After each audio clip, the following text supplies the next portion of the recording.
اللہ نے اپنے بندوں سے اپنا رابطہ منقطع نہیں کیا۔ اللہ نے اپنے بندوں سے اپنا رابطہ منقطع نہیں کیا۔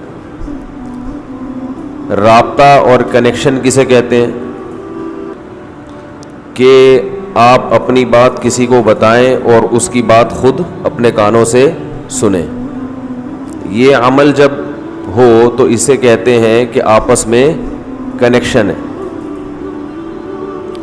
ہمارا موبائل اگر آن ہو، سائلنٹ پہ نہ ہو، جب بھی کوئی کال کرنا چاہے تو کال کر سکے، تو آپ کہیں گے بھئی مفتی صاحب اس وقت رابطے میں ہیں، کوئی بھی فون کرنا چاہے کر لے۔ فون بند ہے یا سائلنٹ پہ ہے، پھر آپ فون کر رہے ہیں اٹھا نہیں رہے، تو آپ کہیں گے اس وقت مفتی صاحب رابطے میں، بولے بھائی نہیں۔ اسی طرح اس وقت میں آپ کی کال نہیں سن رہا، لیکن اپنی بات آپ کو بتا رہا ہوں، تو بھی میں آپ سے اس وقت رابطے میں ہوں۔ تو رابطہ اور کنیکشن کا مطلب یہ ہوتا ہے کہ یا تو دوسرے کی سن رہے ہوں یا اپنی دوسرے کو سنا رہے ہیں۔ کنیکشن کی ایسی ڈیفینیشن آپ کو ڈکشنری میں بولو نا بھائی نہیں ملے گی۔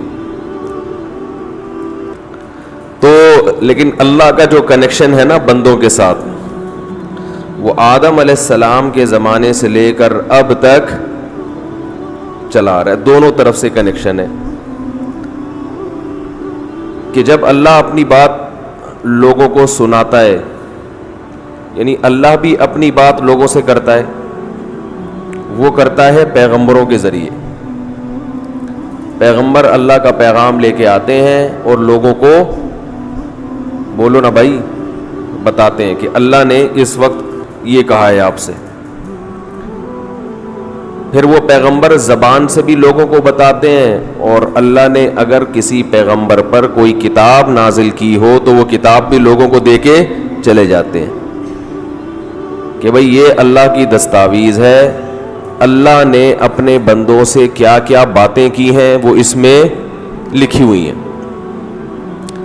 اور کنیکشن کا دوسرا طریقہ یہ ہے کہ بندوں کی بات اللہ سنے، تو اس کے لیے 24 گھنٹے اللہ تعالیٰ کا موبائل آن ہے، نہ وہ کبھی سائلنٹ پہ ہوتا ہے اور نہ وہ کبھی آف ہوتا ہے، نہ اس کا کبھی پیکج ختم ہوتا ہے۔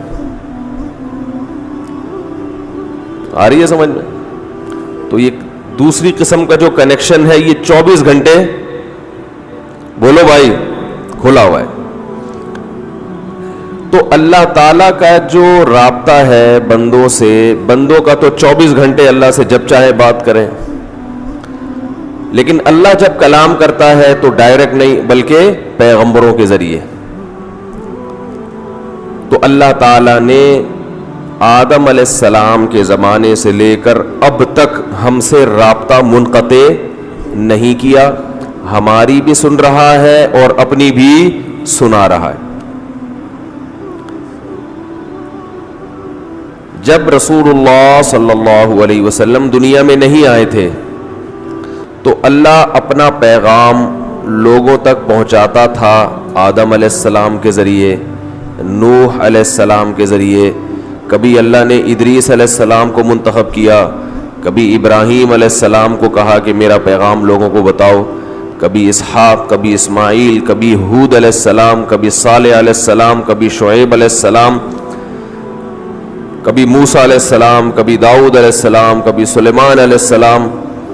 ان میں 3 پیغمبر سب سے زیادہ مشہور ہوئے، جن کی تعلیمات کسی حد تک آج، یعنی تعلیمات کے بجائے یوں کہنا چاہیے کہ جن کے فالوورز آج بھی دنیا میں بڑی تعداد میں موجود ہیں۔